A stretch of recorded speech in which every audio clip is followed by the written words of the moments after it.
Tu peux me rappeler ce qu'on fait là? On cherche des lapins. Dans le ciel? Pas dans le ciel, sur la lune. Je vois pas en quoi c'est moins con. Générique? Générique.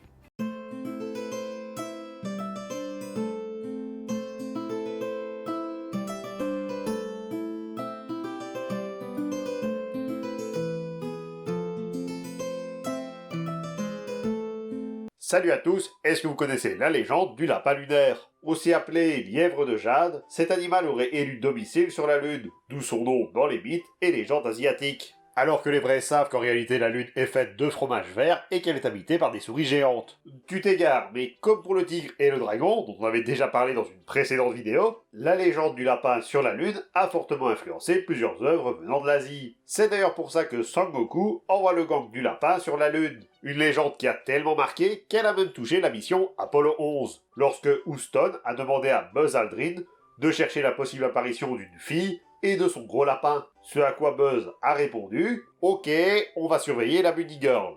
Mais du coup, elle vient d'où cette légende? Eh bien, ça vient des taches sur la Lune qui, par effet de pareidolie, représenteraient un lapin et un pilon. Ouvrez vos chakras. Mais ça, c'est la version scientifique. Or ici, on est là pour parler de lore. Donc on va s'attarder sur la légende en tant que telle. Avant de parler du lapin, on va d'abord parler de la jeune femme, qui est devenue dans la mythologie chinoise la déesse de la lune, Chang'e. Et comme vous le savez, quand on parle de légende asiatique, c'est la foire aux différentes versions des mythes. D'autant plus qu'ici, les premières légendes datent du 3e siècle avant Jésus-Christ, et sont souvent très courtes, ne faisant que 20 à 30 caractères. Oui, les Chinois ont inventé les mythes version Twitter, mais tout ça pour dire qu'il y a pas mal de trous dans la légende, et qu'on va devoir colmater des brèches pour avoir quelque chose de plus ou moins cohérent. Chang'e était une jeune fille du dieu de l'eau, vivant dans le palais de l'empereur de Jade, au paradis.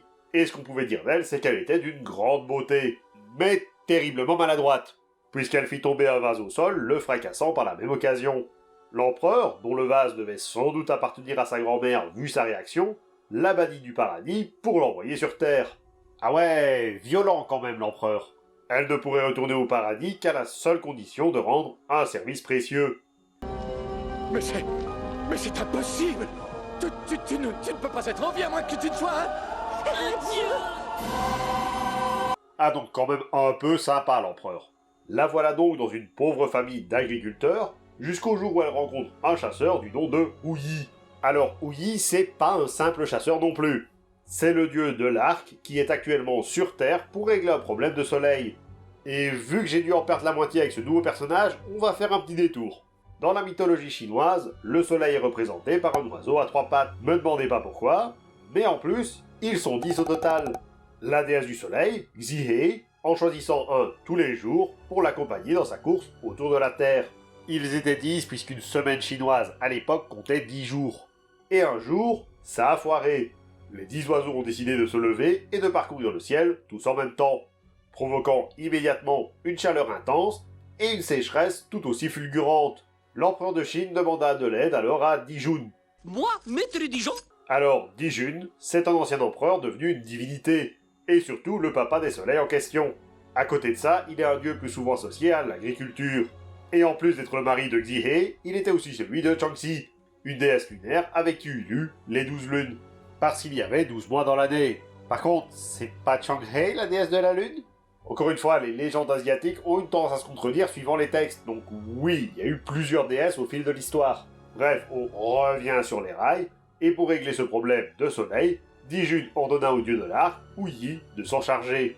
À la base, il voulait le faire pacifiquement, mais finalement, en voyant l'état de la Terre, il préféra directement leur tirer dessus, comme si c'était des pigeons. Ouais, parce que c'est thématique avec la faute. Oh, et puis merde, hein, ça change un peu, quoi. Deux problèmes à ça. Déjà, il fallut l'arrêter après le 9e, parce que lui, il était parti pour tous les tuer. Et ensuite, Dijun a mal pris la mort de ses enfants, et l'a envoyé sur Terre, en le privant de son immortalité. Tu es indigne de ces royaumes. Tu es indigne de ton rang. Et tu es indigne de la famille que tu viens de trahir. Et c'est à ce moment-là qu'il rencontre Chang'e, et qu'il en tombe éperdument amoureux. On est revenu sur les bons rails. Alors, Houyi n'est pas spécialement affecté par le fait de vivre sur Terre, comme pour Chang'e, devenu sa femme entre-temps. mais il souffrait de l'idée de mourir un jour. Pour combattre ce mal incurable, il décida donc d'aller rendre visite à Xiwangmu, la reine-mère de l'Ouest, afin de se procurer un élixir d'immortalité. Après avoir terminé une quête secondaire pour construire un palais à la reine, Va numéro bis. Construis ce palais. Tu as 3 mois. 3 mois, mais 3 mois avec combien de temps de retard? il reçut non pas un, mais 2 élixirs, pour lui et son épouse. Malheureusement, en rentrant à la maison, il fut directement appelé par l'empereur pour résoudre un nouveau problème à base de dragons et de sangliers. Et durant son absence, Chang-hei, par curiosité, en a profité pour boire les 2 élixirs, qui avaient un coût à l'immortalité, celui de devoir passer cette vie éternelle sur la Lune. Chang-hei fut alors transporté sur l'astre céleste pour y vivre en compagnie d'un lapin, laissant Ouyi seul sur Terre et condamné à mourir. Mais pourquoi il n'a pas juste été rechercher un autre élixir? Parce que c'était les 2 derniers. Ah ouais, ballot ça. C'est d'ailleurs la mission de notre lapin, préparer un nouvel élixir d'immortalité avec son pilon et son mortier. Mais justement, d'où est-ce qu'il vient ce lapin? Eh bien on va devoir retourner une nouvelle fois sur Terre et parler de la légende du mendiant. Un vieil homme sans le sou était perdu en forêt et demandait la charité aux animaux habitant les lieux, sous forme de nourriture. Plusieurs d'entre eux répondirent à son appel. Alors, ça change selon les versions, ils sont au choix 3 ou 4, et leur nature diffère même selon celui qui raconte l'histoire. En premier vient un singe qui, pour répondre à sa demande, va cueillir des fruits dans un arbre. Vient ensuite un renard. Et là, on est déjà un peu plus perdu dans les différentes versions. Parce que parfois il apporte les fruits, mais du coup pas les mêmes que le singe. Parce qu'un renard ça monte moyen aux arbres. Dans d'autres cas, il apporte alors du poisson. Un rôle qui revient, encore une fois dans d'autres versions, à l'ours ou à la loutre. Entre l'ours et la loutre, il y a quand même une fameuse différence dans les mythes. Oui, et tu vas voir, c'est pas fini niveau personne n'est d'accord. Le troisième animal que l'on retrouve parfois, c'est le chacal. Ce tombeau sera votre tombeau! Je crois que l'autre extrait était mieux, non? Ouais, mais ça faisait 2 fois chacal. Le chacal, lui, n'y va pas par 4 chemins. Il rapporte au vieil homme du lait caillé. Parce que le chacal, il sait faire la cuisine.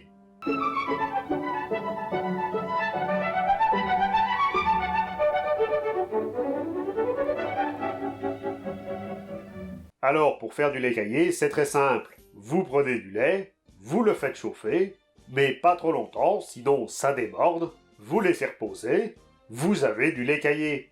Balèze le chacal. Et donc il nous reste un dernier animal, le lapin. Avec 2 P.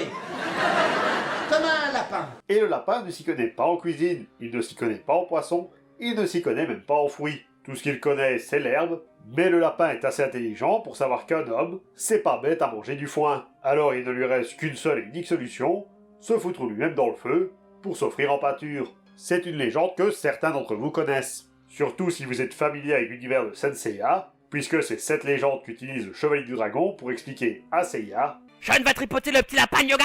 non, que Shun va se sacrifier pour sauver Yoga. Sauf que la légende ne s'arrête pas là, parce que le vieux mendiant n'en était pas un. Il s'agissait en réalité de l'empereur de Jade. Oui, le même qui a banni Shang-Hi sur Terre. Il était à la recherche de quelqu'un qui pourrait lui préparer l'élixir d'immortalité, qui permet aux éternels de vivre éternellement. D'où leur nom. Il ne voulait pas confier cette tâche aux humains qu'il pensait trop égoïstes, et se tourna donc vers les animaux. Et donc le vainqueur de ce concours d'altruisme fut remporté par... Le lapin, pas la peine de faire durer le suspense, c'est le titre de la vidéo. Ouais. Et pour le préserver de la cupidité des hommes, il l'emmena sur la Lune pour préparer l'élixir, ce qu'il arriva à maîtriser après quelques années. Il obtint également plusieurs surnoms comme le lapin de Jade ou Tsukino Usagi au Japon. Du coup, Chang-hei a pu avoir un élixir pour le donner à son époux. Non, je sais pas si c'est les différents auteurs qui n'ont pas réussi à accorder leur violon, ou si c'est la fusion des mythes un peu tardive qui a laissé des zones d'ombre, mais autant le lapin il prépare de l'élixir, autant Shang-Hi elle est devenue immortelle, autant Ouyi il est resté sur Terre. Après, vu qu'il est devenu un despote, on peut imaginer qu'il a perdu le droit à l'immortalité. Pareil, on ne sait pas trop si l'élixir du lapin et celui de la reine de l'Est sont les mêmes. Mais pour ce qui est de notre lapin, on peut raconter 2 autres légendes à son sujet, plus ou moins récentes. La première se passe en théorie, il y a 500 ans. Pourquoi en théorie? Parce que la légende parle d'événements qui se sont passés il y a 500 ans, sans dire à partir de quand. Il n'y a pas d'autre indicateur temporel. Donc pour condenser, ça peut être 500 ans à partir d'aujourd'hui ou d'il y a 2000 ans.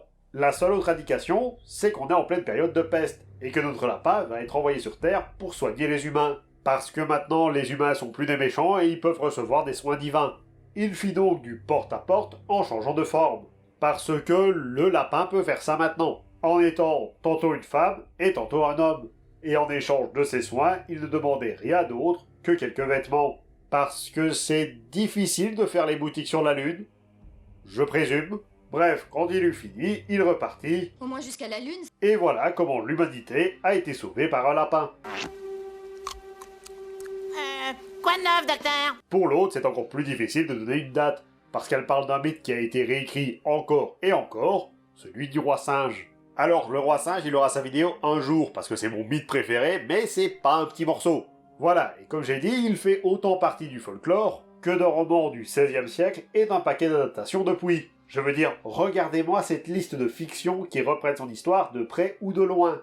Même les Lego viennent de sortir une série sur le roi singe. De pas acheter, de pas acheter, de pas acheter, de pas acheter. Donc, pour en revenir à la légende... Oui, la légende, c'est vrai. Tout ça pour dire qu'on peut difficilement savoir d'où vient l'histoire exactement. La référence qui revient le plus souvent est même un spectacle de 2014. Mais j'ai aussi trouvé des références à la rencontre entre le lapin et le sage, datant de bien avant. Et notre histoire commence sur Terre où on va faire la connaissance du moine Teng, lequel vivait sa vie paisiblement jusqu'à ce que, tout à coup, un crapaud géant débarque pour le manger. Jugez pas. Le moine était mal barré jusqu'à l'arrivée de...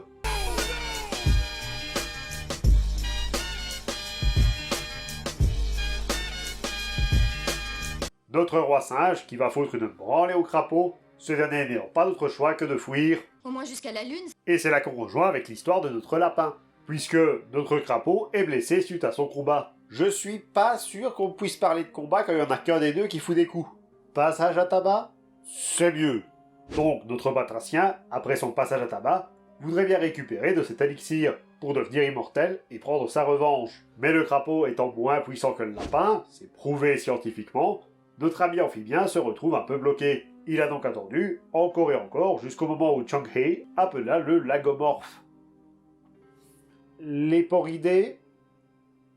Le lapin, quoi. Le crapaud se transforma alors en lapin à son tour, parce qu'il peut faire ça aussi, et il vola de l'élixir pour soigner sa cuisse de grenouille, tout en volant le pilon pour s'en servir comme arme. Je vous laisse visualiser. Le méchant de l'histoire, c'est un crapaud, déguisé en lapin, armé d'un pilon. Vous êtes sûr de la menace? Bon, faut croire que c'était assez efficace puisqu'il va réussir à mettre des villages à feu et à sang. Mais fort heureusement, arriva encore une fois notre Sangoku. Non mais salement ça va pas! Tu voulais me prendre ce que j'avais pêché, bah pas question! Non, le vrai Sangoku, le roi singe, qui utilisa l'un de ses pouvoirs qui lui permet de voir au-delà des illusions. Encore une fois, il y aura une vidéo sur le souverain simiesque pour expliquer tout ça. Donc, le sage lui file quelques coups de bâton et rend le pilon lapin pour qu'il reprenne le boulot. L'élixir, il marchait moyen donc. L'immortalité t'empêche pas de te prendre une paire de claques. Et qu'est-ce qui se passe quand elle se fâche? Ouais, tu prends une baffe et tu te retrouves sur le cul. Bah, j'aimerais voir ça. Hein. Vu? Comme on le sait, les mythes en Asie, ça voyage d'un pays à l'autre, en changeant quelque peu la légende. Un peu le même principe, comme on en a déjà parlé sur cette chaîne, des Romains, des Grecs et des Étrusques. Et bien entendu, le lapin sur la Lune ne fait pas exception. Il y a le Japon, comme on l'a dit, qui possède deux différences principales. Dans un premier temps, notre empereur de jade est remplacé par Sakra, la divinité bouddhiste, seigneur des 33 cieux. Et pour l'autre changement, le lapin prépare des galettes de riz. C'est différent. En tout cas, cette version de la légende se retrouve également en Corée et au Vietnam, malgré le fait que dans ce pays, des lapins, il n'y en avait pas. C'est d'ailleurs pour ça que leur signe du zodiaque ne comporte pas un lapin, mais un chat. Roger? Oui. Attrape le chat! Voilà, c'était une anecdote gratuite à ressortir en société. Mais là où vous n'êtes pas prêt par contre, c'est qu'il existe un autre peuple qui a une légende du lapin sur la Lune. Je devrais même dire des autres peuples, genre un continent entier. Parce que les peuples précolombiens des Amériques ont également des légendes autour de l'animal et de l'astre. On peut notamment citer les cris. Parce que j'obéis aux lois ancestrales du peuple Cri, mon peuple, et châtie ceux qui ne se soumettent pas. Pas les extraterrestres, la tribu du Canada, qui raconte l'histoire d'un lapin voulant chevaucher la Lune. Alors il chercha un animal pour l'accompagner jusque-là, Et le seul qui répondit à l'appel fut une grue. Le lapin s'accrocha alors à ses pattes, mais trop lourd, son poids allongea ces dernières. Et c'est pour ça que les pattes de la grue sont aussi longues. Mais malgré tout, le volatile amena le lapin. Au moins jusqu'à la lune. Pour le remercier, l'animal posa sa patte ensanglantée sur le front. Et si vous vous demandez quand est-ce que le lapin s'est blessé... Oh, on s'en fout. En tout cas, il laissa une tache de sang sur le front, ce qui explique la tache rouge sur la grue. Oui, donc au final, c'est plus une légende sur la grue que sur le lapin. Oui, même si la légende se termine en nous disant que, par nuit claire, on peut voir le lapin. D'ailleurs, la légende asiatique vient d'une pareidolie, et c'est pareil pour les natifs américains. Et voici la façon dont les Asiatiques représentent le lapin, et voilà la façon des tribus précolombiennes. C'est la même tache à l'envers. On est littéralement devant une illusion d'optique de type c'est un canard ou un lapin. Mais ce n'est pas tout pour les légendes américaines. Et attention, sachez que celle que je vais vous raconter maintenant est la version aztèque et que, jusqu'à preuve du contraire, il n'y a eu aucune influence de l'Asie dans cette légende. Quetzalcoatl, le serpent à plumes, a eu à une époque une forme humaine. Il parcourait donc la terre à pied et finit par être attrapé par la faim et la soif. Sans eau ni nourriture, il était voué à une mort certaine, jusqu'à ce qu'un lapin offre sa vie pour le nourrir. Et Quetzalcoatl, devant cette offrande, emmena le lapin sur la lune pour y graver son image. En effet, sans influence de la part de l'autre, c'est perturbant. Et pour terminer notre petit tour des mythes, une autre légende mésoaméricaine nous raconte l'histoire de la création du 5e soleil et de la lune. Nana Huatzin décida de se sacrifier en s'immolant pour devenir le soleil. Google, un coup de main. C'est la première fois que j'entends la voix Google hésiter sur la prononciation. Bref, l'autre hésita 4 fois avant de faire pareil pour devenir la lune. Devant sa lâcheté de se mettre le feu, les dieux décidèrent que la lune devait moins briller que le soleil. Et c'est quoi le rapport avec le lapin? La seule façon qu'ils ont trouvé pour la faire moins briller, c'est de lui envoyer un lapin à la tronche. Et la marque du lapin est restée façon Tex Avery. Ok. Je vous remercie d'avoir regardé cette vidéo et j'espère qu'elle vous a plu. N'hésitez pas à commenter, liker, partager, à vous abonner pour ne manquer aucune des prochaines vidéos. Vous pouvez également me suivre sur Twitter. Moi je vous dis à bientôt. C'était le Grim Squeaker pour vous servir.